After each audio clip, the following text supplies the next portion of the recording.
Okay बेटा, voice आ रही है अब वॉइस आ रही है। ओके बेटा, ओके। बिल्कुल, मेरा ध्यान दोनों तरफ जाता है बेटा ना।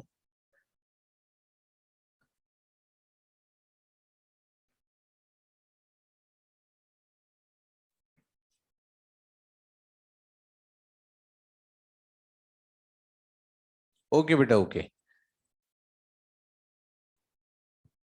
वॉइस नहीं आ रही थी। चलिए, तो अब अगला हम स्टार्ट करते हैं tissue system. Tissue system, three type of tissue system are found in the plant body. One type of tissue system,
हाँ वो अब आवाज आ रही है, उससे बात हो गई, ठीक है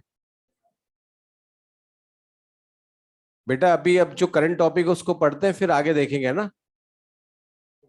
हाँ, ठीक है बेटा।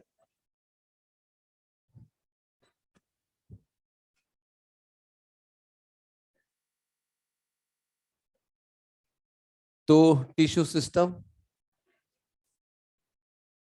आज बहुत ऐसा लग रहा है कि बहुत एनर्जी नहीं है, क्यों है?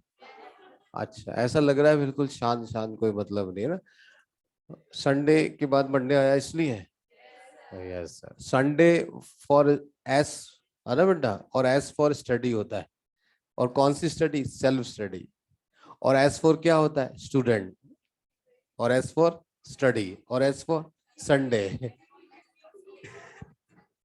और एस फॉर क्या होता है? सिलेक्शन। एस फॉर क्या होता है? सिलेक्शन। मतलब समझ गए ना? Very good. अब आता है टिश्यू सिस्टम। तो देखिए, जितने भी हमने टिश्यूज पढ़े हैं, 5 टाइप के टिश्यूज पढ़ लिए, जिसमें हमने सिंपल और कॉम्प्लेक्स टाइप ऑफ टिश्यू पढ़े थे।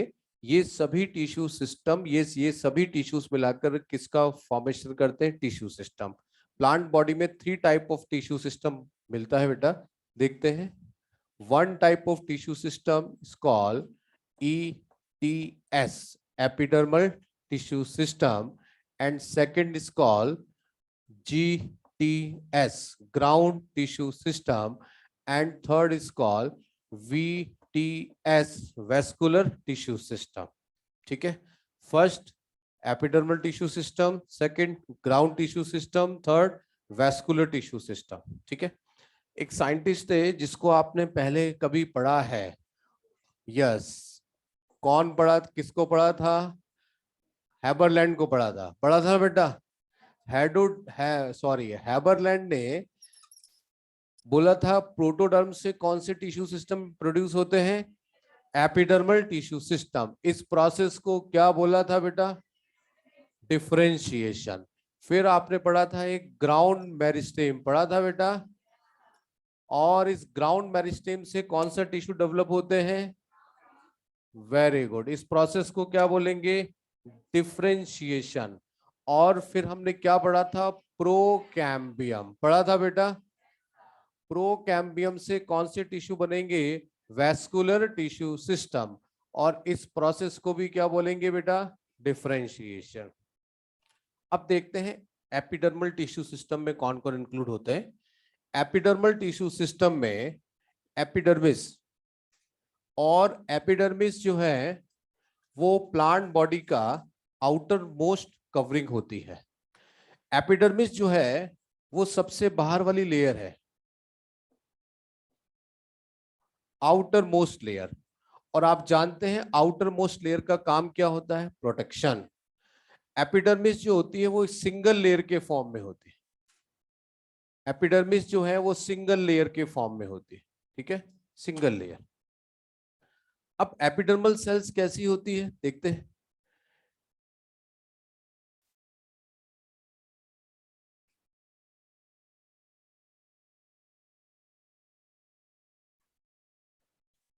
ये एपिडर्मिस सेल्स होती है, बिल्कुल आपने एनिमल में जो एपिथेलियम सेल्स पढ़ी है इसकी तरह एपिडर्मल सेल्स होती है। एपिडर्मिस बॉडी की सबसे आउटर मोस्ट लेयर, और बॉडी की आउटर लेयर से क्या होता है? वाटर लॉस होता है। तो फिर प्लांट बॉडी में वाटर लॉस को मिनिमाइज करने के लिए एपिडर्मिस के ऊपर की तरफ एक क्यूटीन का बना हुआ या वैक्सी सब्सटेंस का बना हुआ एक लेयर होता है, इसको बोलते हैं क्यूटिकल। क्यूटिकल।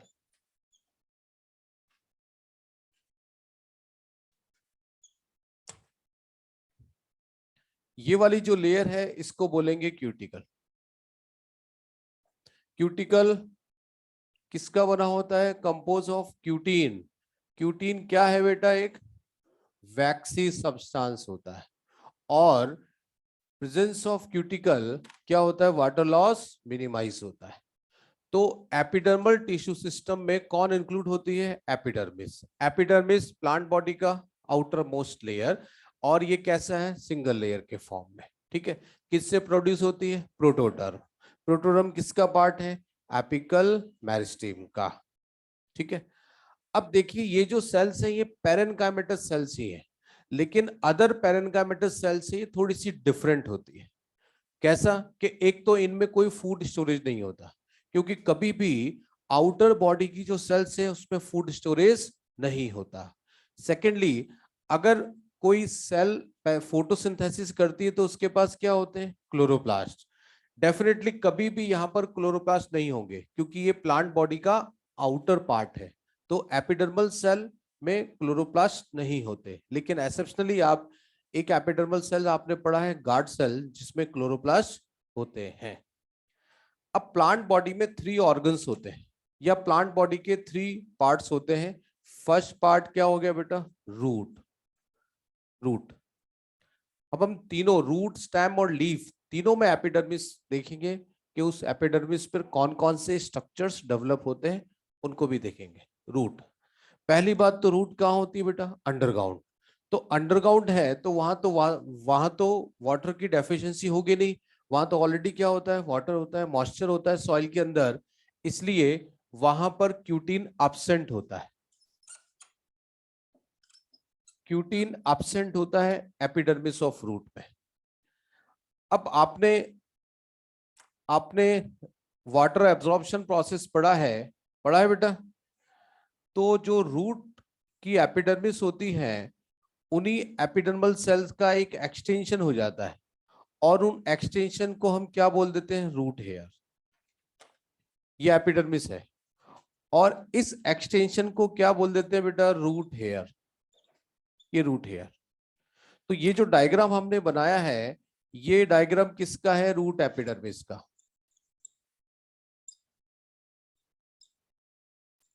ये रूट एपिडर्मिस है, और रूट एपिडर्मल सेल का जो एक्सटेंशन, जिसको हम रूट हेयर बोलते हैं, तो एपिडर्मिस ऑफ रूट क्या प्रेजेंट होते हैं बेटा?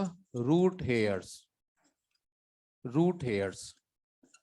रूट हेयर्स कैसे होते हैं? यूनिसेलुलर। दिख रहा है आपको बेटा? यूनिसेलुलर, एक सिंगल सेल का ही एक्सटेंशन है, ठीक है, एक सिंगल सेल का ही एक्सटेंशन है, इसको हम बोलेंगे यूनिसेलुलर।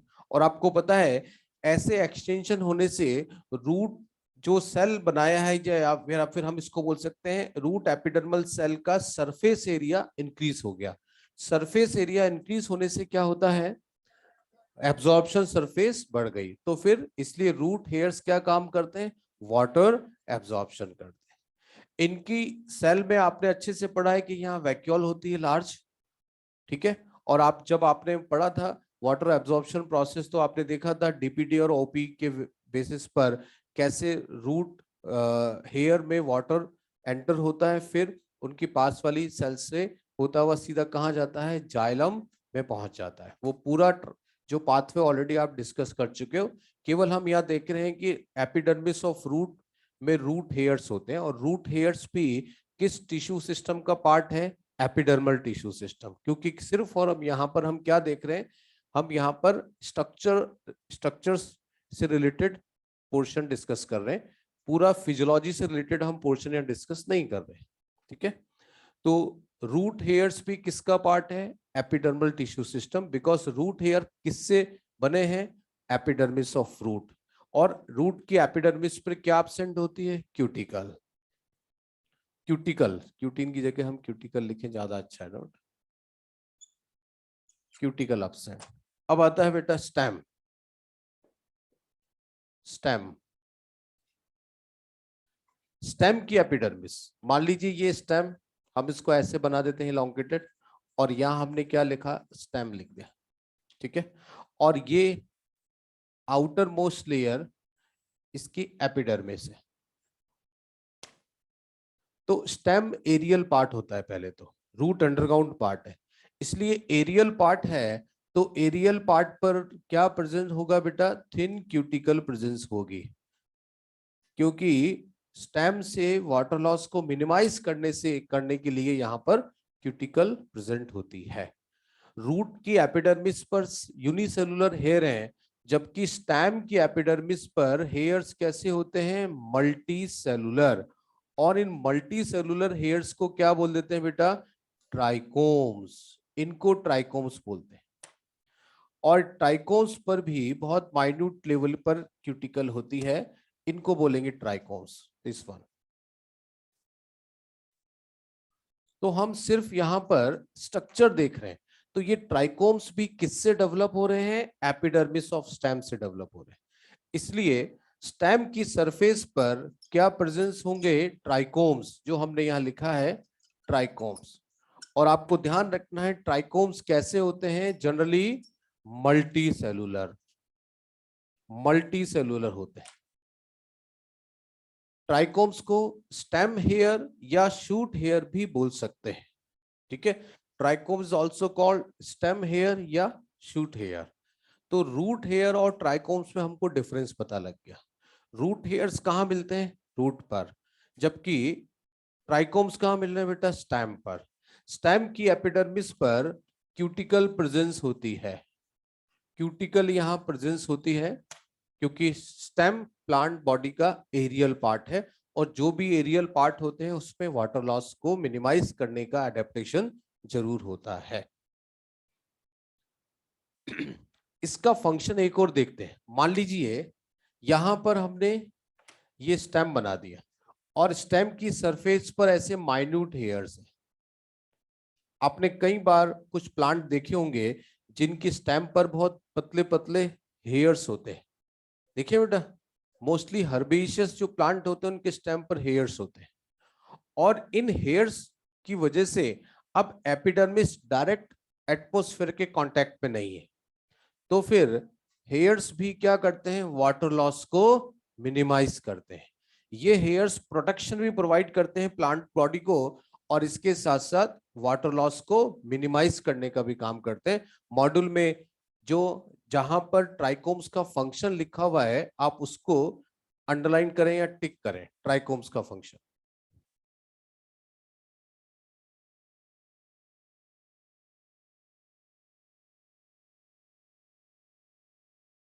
ओके बेटा, मैं अभी जो लास्ट आपके 25 मिनट्स का जो भी छूटा है उसके लिए कुछ कर लेंगे, है ना? डोंट वरी, टेंशन ना करें आप।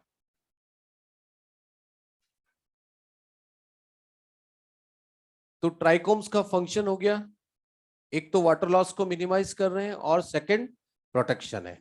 कई सारे आपने प्लांट पढ़े, इंसेक्टिवोरस प्लांट पढ़े ना बेटा?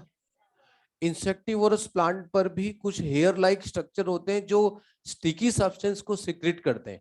वो स्टिकी सब्सटेंस को सिक्रेट करने वाले भी कौन होते हैं? ट्राइकोम्स। क्योंकि इनको हम शूट हेयर बोल रहे हैं। लीफ या स्टेम पर जो हेयर्स हैं वो ट्राइकोम्स कैटेगरी में आते हैं। ठीक है, क्योंकि रूट पर जो हेयर्स हैं वो तो रूट हेयर हो गए, और यहाँ पर ट्राइकोम्स जो हैं वो शूट हेयर्स हैं। इसलिए कई सारे इंसेक्टिवोरस प्लांट में आपने देखा है, आपने डायोनिया पढ़ा है, वीनस फ्लाई ट्रैप पढ़ा है, यूट्रिकुलेरिया भी आपने थोड़ा बहुत नाम सुना होगा, और एक और पढ़ा है आपने नेफेंथिस। तो उनमें जो म्यूकस सब्सटेंस सीक्रेट करने वाले हेयर्स ही होते हैं, लेकिन वहां वो ग्लैंडुलर हेयर्स कैसे होते हैं, यूनिसेलुलर। अपने को तो यही मानना है ट्राइकोम्स कैसे है, मल्टी सेलुलर। दोनों में डिफरेंस आपको पता लग गया। तो ट्राइकोम्स का फंक्शन,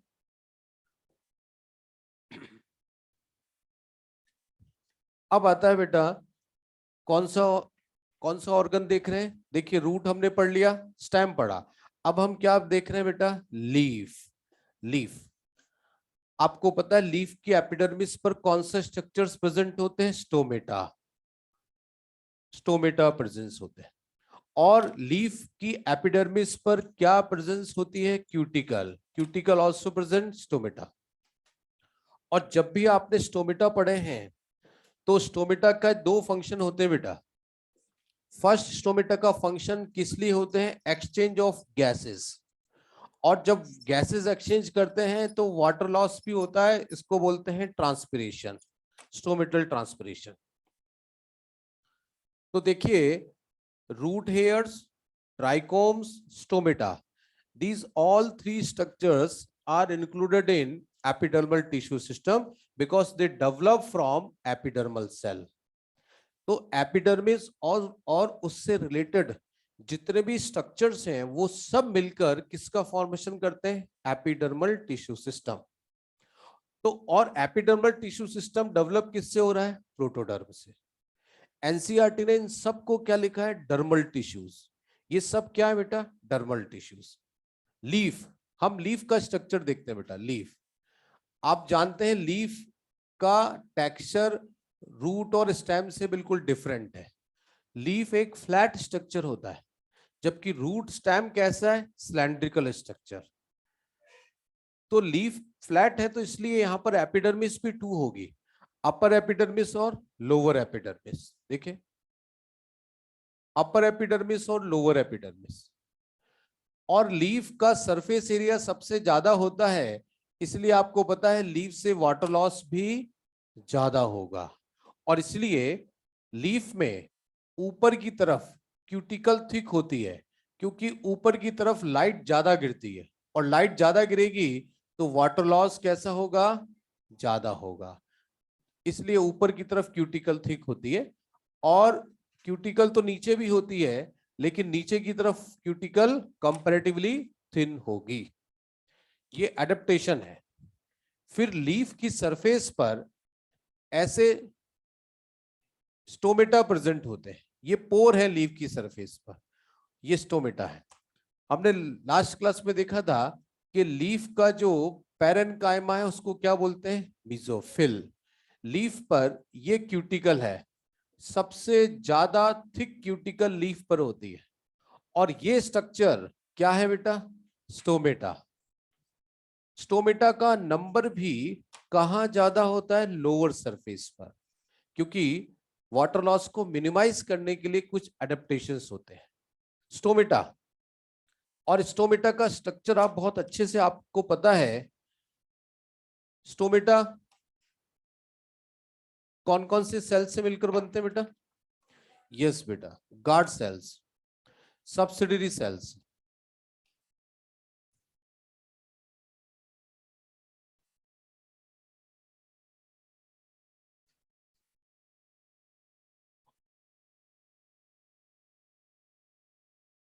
फिजियोलॉजिकल इंपॉर्टेंस आपने देखा है, गार्ड सेल्स की इनर वॉल थिक होती है, पढ़ा है बेटा।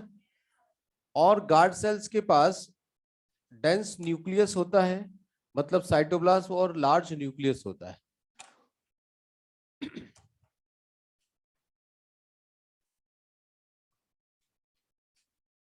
मॉड्यूल में एनसीईआरटी में गार्ड सेल्स के बारे में बहुत क्लियरली बता रखा है, जरूर आप ध्यान रखें। ये एक स्टोमेटा का डायग्राम। और आपको पता है ये कौन सी सेल्स हैं, जीसी बोले तो गार्ड सेल्स। और ये सेल्स कौन सी है बेटा, सब्सिडरी सेल, एसेसरी सेल भी बोल सकते हैं। और ये स्ट्रक्चर क्या है बेटा, stomatal, stomatal pore, stomatal pore, तीनों को मिला के हम क्या बोल सकते हैं? Stomatal apparatus. अब फिजियोलॉजी में आपने पढ़ा है कि जब गार्ड सेल टर्जिट होती है तो स्टोमेटा ओपन, और जब गार्ड सेल फ्लैसिड होती है स्टोमेटा क्लोज।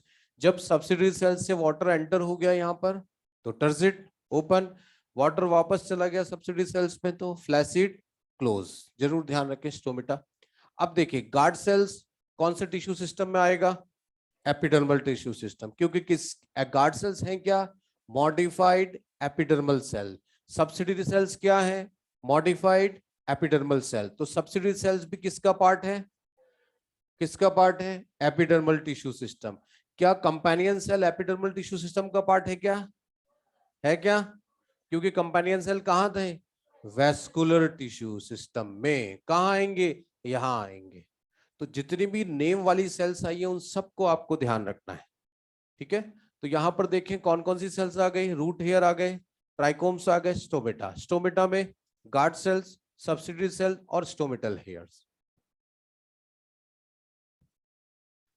अब एक इंपॉर्टेंट पॉइंट एनसीईआरटी में देखेंगे तो मोनोकॉट में गार्ड सेल्स की शेप के लिए लिखा हुआ बेटा। यस, अंडरलाइन करें मोनोकॉट। जीसी कैसी होती है बेटा?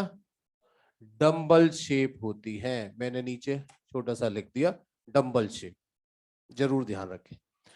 डंबल शेप क्यों होती है? बिकॉज मोनोकॉट में लीफ लार्ज हो जाती है। अब लीफ लार्ज हो गई तो ये सेल थोड़ा सा खिंच गई, लेकिन पोर साइज तो दोनों में सेम है।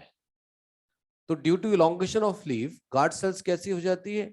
इलोंगेटेड डंबल शेप हो जाती है, ठीक है? मोनोकॉट कौन है? मेज, वीट, राइस, ग्रासेस। बहुत सिंपल, आप ध्यान रख सकते हैं। तो कौन सा टिश्यू सिस्टम पढ़ा हमने? Epidermal tissue system. Which structures are included? Trichomes, root hair, stomata. ये किसका पार्ट है? Epidermal tissue system. Epidermal cell पर क्या प्रेजेंट होती है? क्यूटिकल। Cuticle, cutin. क्यूटीन क्या है? Waxy substance. और presence of cuticle water loss minimise हो रहा है, ठीक है? Epidermis of root cuticle absent, epidermis of stem cuticle thin layer present होती है, epidermis of stem cuticle present thin layer, and epidermis of leaf cuticle present, ठीक है, thick layer. अब आते हैं GTS, ground tissue system. Ground tissue system, थोड़ा सा इसको बोर्ड पे मैं थोड़ा इधर ले लेता हूं।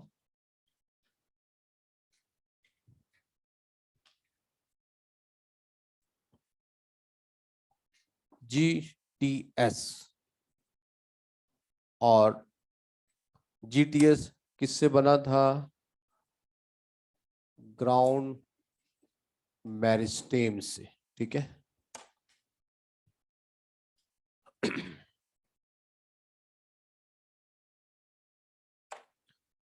अब हमने कौन सी लेयर पढ़ी है बेटा? यहाँ epidermis.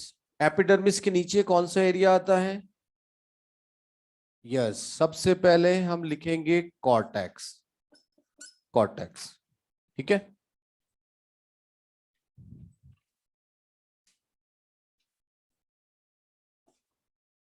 Cortex.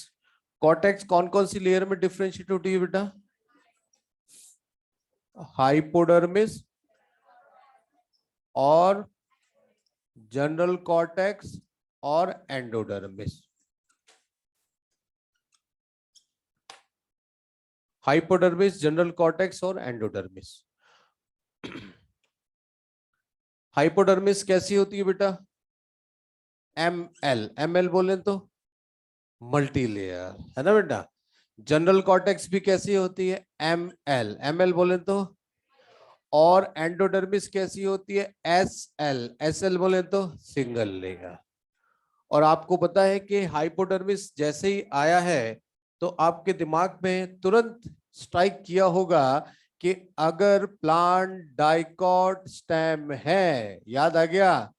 Hypodermis compose of collenchyma. अरे लड़कियों कुछ याद आ रहा है? और अगर प्लांट मोनोकॉट स्टेम है, याद आ गया, तो हाइपोडर्मिस किसकी बनी है? स्क्लेरेनकाइमा की। बोलने में चुप मत हुआ करो, जब पढ़ने के लिए कुछ बोलना पड़े तो डरा मत करो, है ना बेटा। तो ये फर्स्ट डिफरेंस आपने याद किया, सबको याद है? Monocot stem hypodermis sclerenchyma, dicot stem hypodermis collenchyma. ठीक है। जनरल कॉर्टेक्स मल्टीलेयर किसका बना होता है? पैरेनकाइमा। ये जो जनरल कॉर्टेक्स है ये किसका बना होता है बेटा? पैरेनकाइमा। ठीक है। और इसका काम क्या हो गया? Food storage. Parenchyma food storage.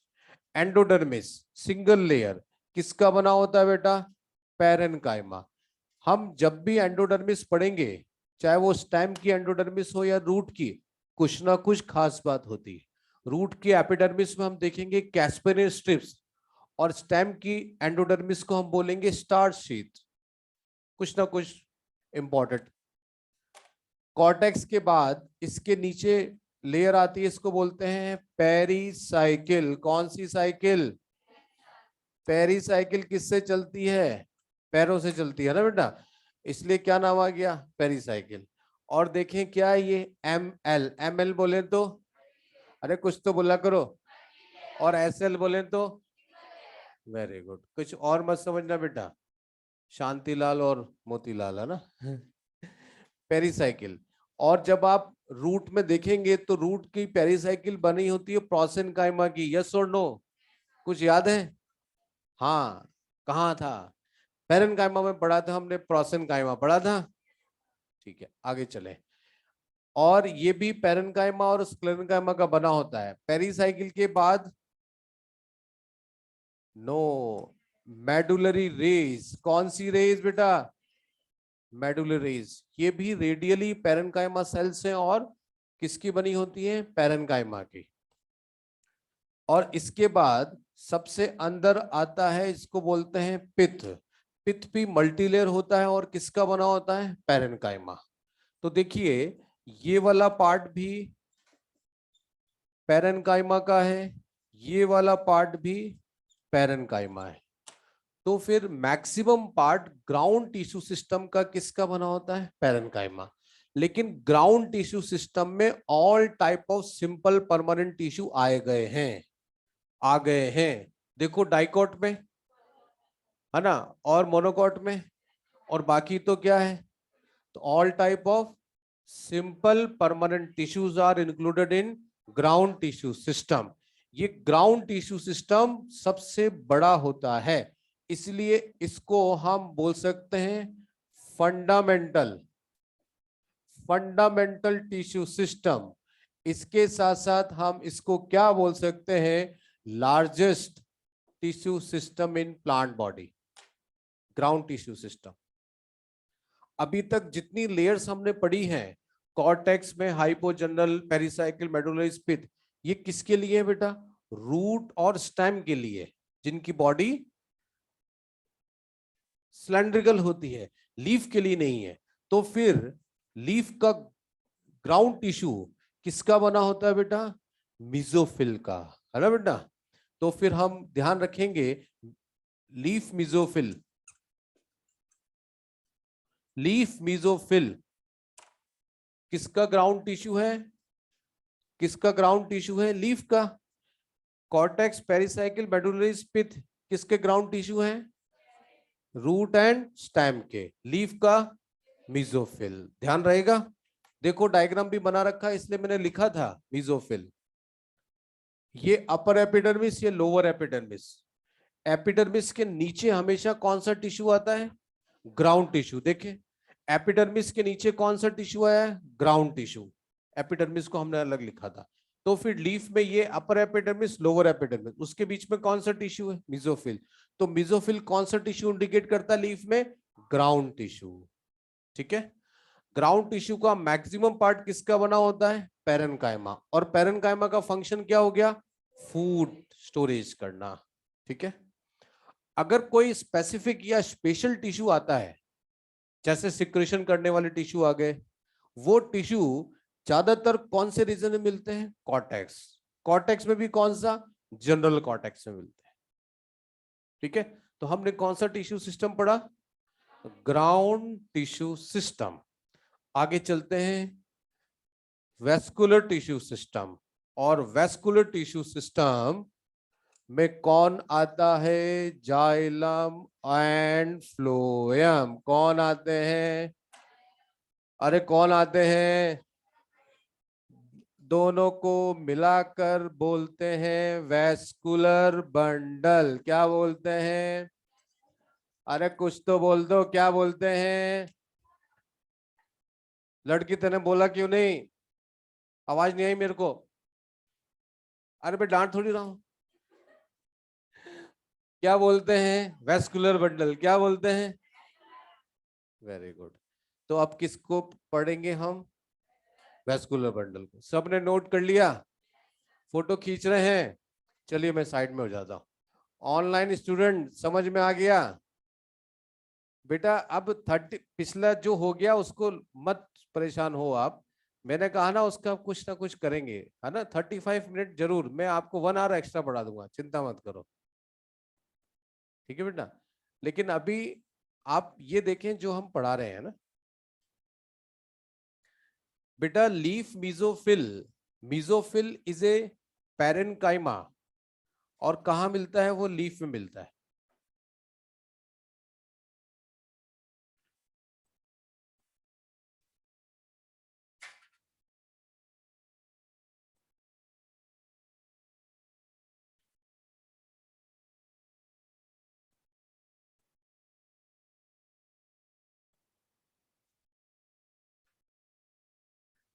बेटा किसी भी फ्लोएम का जो भी पार्ट है वो मैं आपको बता दूंगा। फ्लोएम टिश्यू अपन एक बार फिर दोबारा से पढ़ लेंगे, ठीक है? डोंट वरी, आप परेशान ना हो।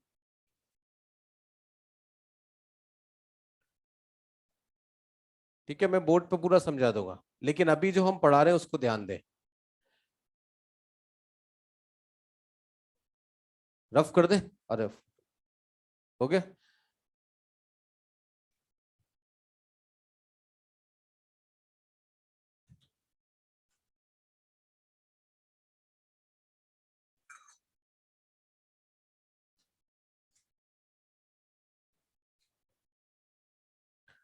रफ कर दिया? मतलब रफ कर दे? पढ़ लिया सबने? जल्दी मॉड्यूल में जो भी लिखा उसको पढ़ें जब तक मैं पोछा लगाता हूँ। पोछा कहाँ पर? बोर्ड में। पोछा तो लगाना पड़ता है घर में। आप लोग भी तो सफाई तो करते हो ना? नहीं करते? नहीं करते? यहाँ यहाँ थोड़ी बोल रहा हूँ मैं।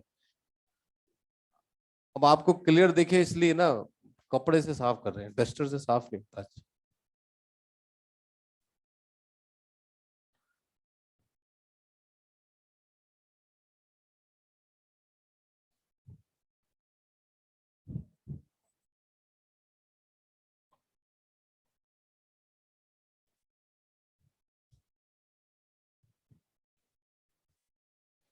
ये जो हमने टिश्यू सिस्टम पढ़ा है बेटा, 3 टाइप्स का, इसका क्राइटेरिया क्या है?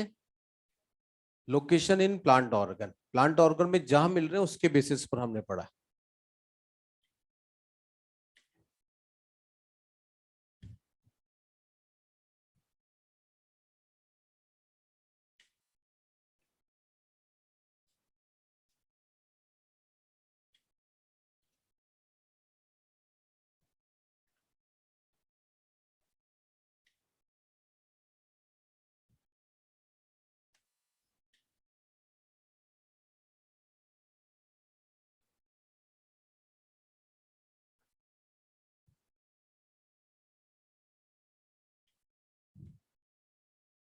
सबने पढ़ा? कुछ तो जवाब दे दिया करो। ऑनलाइन हो या ऑफलाइन? ऑनलाइन है? ऑफलाइन हो ना? जवाब तो दिया करो। सबने पढ़ लिया? मॉड्यूल से पढ़ लिया? चलिए, एनसीईआरटी से पढ़ लिया? अच्छा, वो पढ़ तो एनसीईआरटी से रहे, मॉड्यूल से पढ़ा? चलिए, पढ़ लिया बेटा आपने? आगे चलते हैं वेस्कुलर बंडल्स पर। Vascular bundle.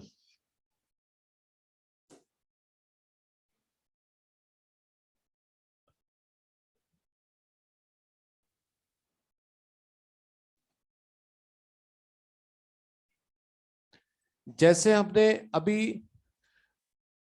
टिश्यू सिस्टम पढ़े हैं वैसे ही वेस्कुलर बंडल्स भी 3 टाइप्स के होते हैं, ठीक है।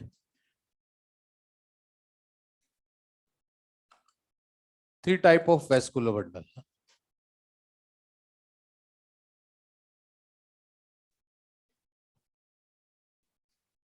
One type of vascular bundle बोलते हैं रेडियल। क्या बोलते हैं? अरे बोला करो ना। Very good. अब लगा कि क्लास किसकी है? आपकी है। Very good. तो R4 क्या होता है बेटा? रेडियल। और R4 ही क्या होते हैं प्लांट बॉडी में? रूट। वेरी गुड, यही तो मैं चाह रहा था, आपने बहुत अच्छा बोला। तो radial vascular bundle are found in. Very good, मेरी बात समझ गए, अच्छी बात। अब ये रूट किसी की भी हो। हाँ क्या? किसी की भी हो, है ना। अब किसी की मतलब प्लांट बहुत सारे तरीके के है ना। लड़कियों को पढ़ा टेरिडोफाइटा, जिम्नोस्पर्म, एंजियोस्पर्म, तीनों के पास रूट है ना। तो रूट में वेस्कुलर बंडल कैसे होंगे? रेडियल। समझ में आई मेरी बात? Very good. अब रेडियल का मतलब क्या होता है? रेडियल का मतलब रेडियल होता है। मतलब कर लो बात। साइकिल का टायर देखा है? साइकिल चलाई है? गिरे हो कभी? टांगे वांगे टूटी हैं? तो नहीं आई साइकिल चला रहा है। देखिए, अगर जाइलम और फ्लोएम दोनों अलग अलग रेडियस पर है, जाइलम फ्लोएम, जाइलम, हाँ, phloem xylem, phloem xylem phloem, दिख रहा है आपको? अब मैं बता रहा हूं, यहां पर ये एक रेडियस है और यहां पर क्या प्रेजेंट है? जाइलम। ये दूसरी रेडियस क्या प्रेजेंट है? फ्लोएम। तो जब जाइलम और फ्लोएम अलग अलग रेडियस पर है तो ऐसे वेस्कुलर बंडल को बोलेंगे हम रेडियल वेस्कुलर बंडल, ठीक है। तो xylem and phloem located at different radii, इसको हम बोलते हैं रेडियल वेस्कुलर बंडल। और रेडियल वेस्कुलर बंडल किसमें मिलते हैं? रूट में।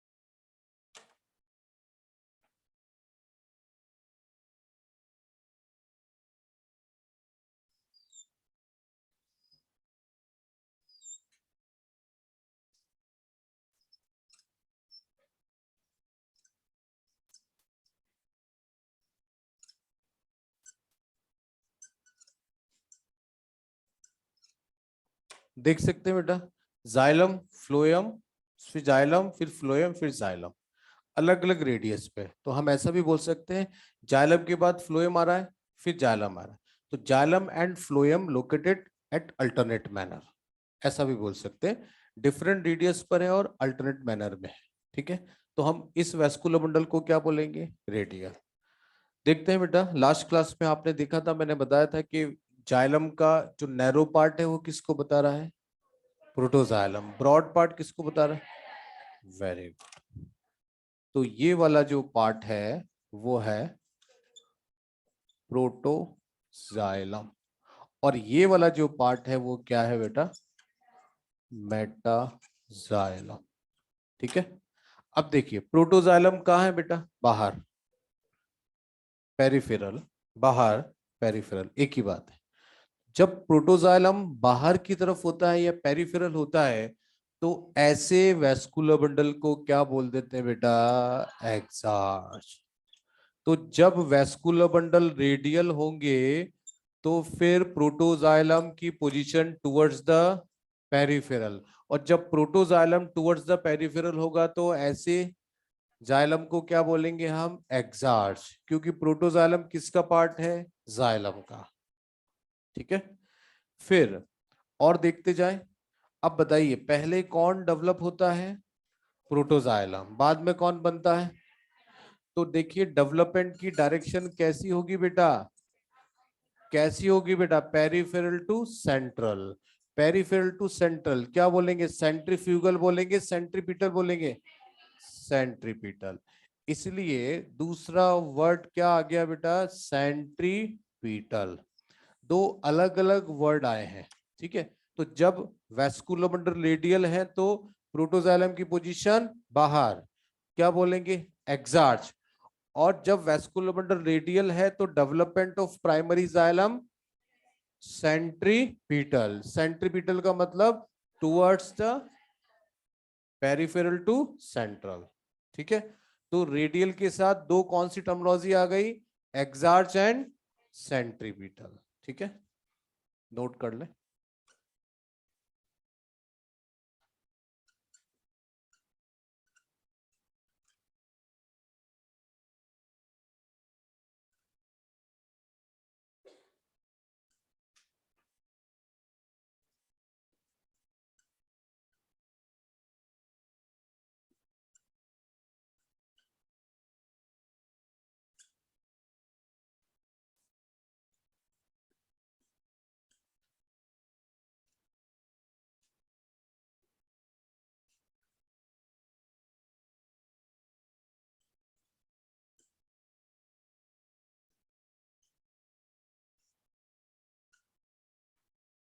देखिए मैंने दोनों लिख दिया।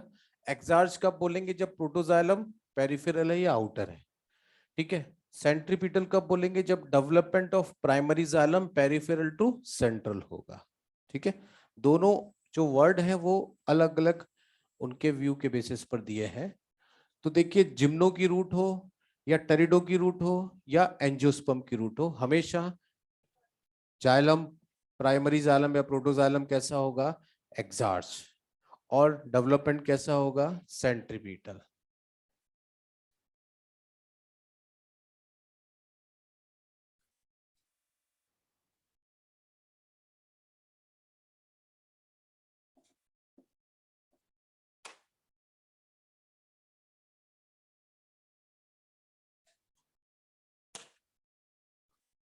सेकंड नंबर हो गया कॉन्जॉइंट। नाम से पता लगा जॉइंट, जुड़ गए। तो अब कौन जुड़ गए? जाइलम एंड फ्लोएम जुड़ गए तो रेडियस एक ही होगी। यहाँ रेडियस अलग अलग है, ठीक है। तो कॉन्जॉइंट वेस्कुलर बंडल रूट में कौन से मिल रहे हैं बेटा? रेडियल। अब क्या क्या बचा? स्टेम और लीफ, दोनों में कैसे होंगे? Conjoint. That type of vascular bundle are found in stem and leaf. तो फिर एक क्वेश्चन आ गया बेटा, स्टेम एंड लीफ के वेस्कुलर बंडल दोनों ही सेम टाइप के कैसे हैं? कॉन्जॉइंट। रेडियल में हमने देखा था xylem and phloem different radius पर है। Conjoint xylem and phloem located at same radius. Conjoint जुड़े हुए। कॉन्जॉइंट वेस्कुलर बंडल फिर से टू टाइप के होते हैं। टू टाइप के होते हैं।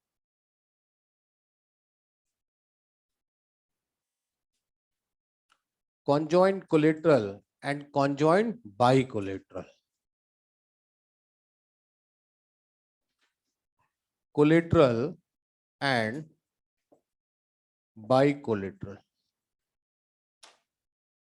देखिए इसको हटा दें तो क्या आता है? लेटरल, ठीक है। अब एग्जैक्टली कोलेटरल का मीनिंग क्या होता है? फ्लोएम हमेशा जाइलम के बाहर होता है, वन साइड। थोड़ा सा अगर आप डायग्राम ध्यान दें तो हमने डाइकॉट प्लांट का ट्रांसफर सेक्शन बनाया था। उसमें हमने जाइलम अंदर की तरफ बनाया था, फ्लोएम बाहर की तरफ बनाया था। तो हमेशा फ्लोएम बाहर होता है और जाइलम अंदर होता है। हम बोल सकते हैं कि जाइलम के बाहर पेरिफेरल साइड पर फ्लोएम होता है, तो ऐसी कंडीशन को हम बोलते हैं कोलेट्रल। और देखिए बाई का मतलब हो गया बोथ साइड। तो जब जाइलम के बोथ साइड आउटर और इनर क्या होता है? फ्लोएम होता है, तो उसको बोलेंगे कोलेट्रल, ठीक है। By collateral. और कोलेट्रल का मतलब सिंगल साइड। अब कोलेट्रल वेस्कुलर बंडल फिर से टू टाइप के होते हैं बेटा, फिर से टू टाइप। एक वेस्कुलर बंडल को अगर ओपन बोलेंगे तो दूसरा क्या होगा? वेरी गुड, क्योंकि ओपन का ही दूसरा वर्ड कौन सा होता है? Opposite, close. ठीक है, अब ओपन बोला तो क्यों बोला? क्योंकि कैम्बियम नहीं होती, होती है।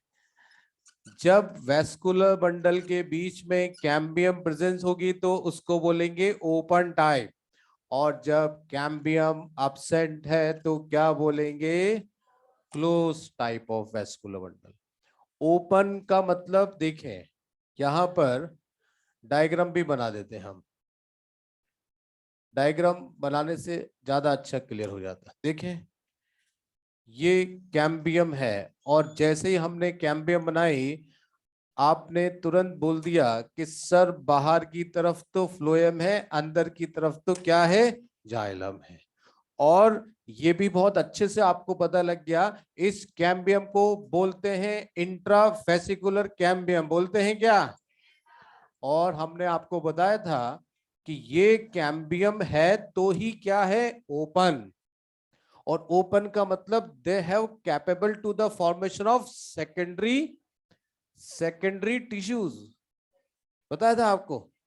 इनको ओपन किस वजह से बोला? दे हैव कैम्बियम, और कैम्बियम है तो ये क्या क्या कर सकते हैं? Secondary growth.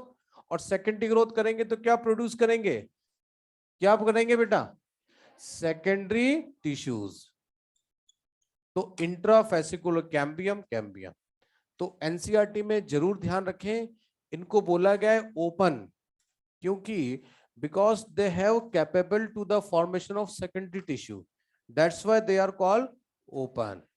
ठीक है, अब आता है क्लोज। क्लोज का मतलब क्या हो गया? हाँ, बंद तो है, मतलब क्या हुआ बेटा? कि कैम्बियम नहीं है। देखिए, यहां पर जाइलम तो है ही सही, और यहां क्या है? फ्लोएम। लेकिन यहां पर क्या नहीं है? कैम्बियम नहीं है। और इसलिए ऐसे वेस्कुलर बंडल जिसमें कैम्बियम नहीं होती उसको बोलते हैं क्लोज वेस्कुलर बंडल।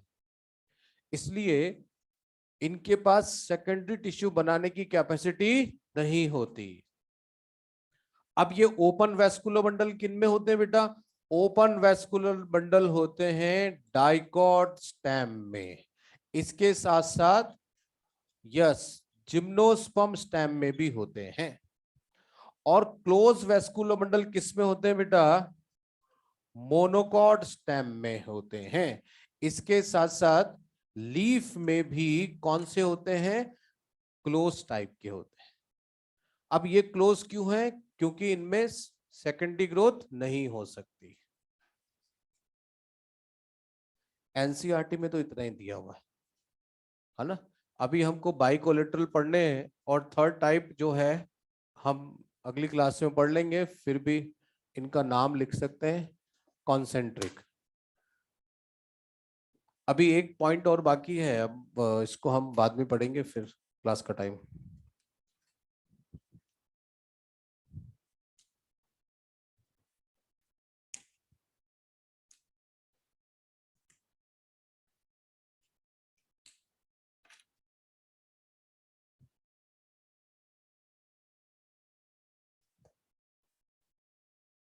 ओके बेटा, थैंक यू। टेस्ट में बेटा, टेस्ट का सिलेबस प्राइमरी स्ट्रक्चर तक आएगा ना? Primary structure, root, stem, leaf.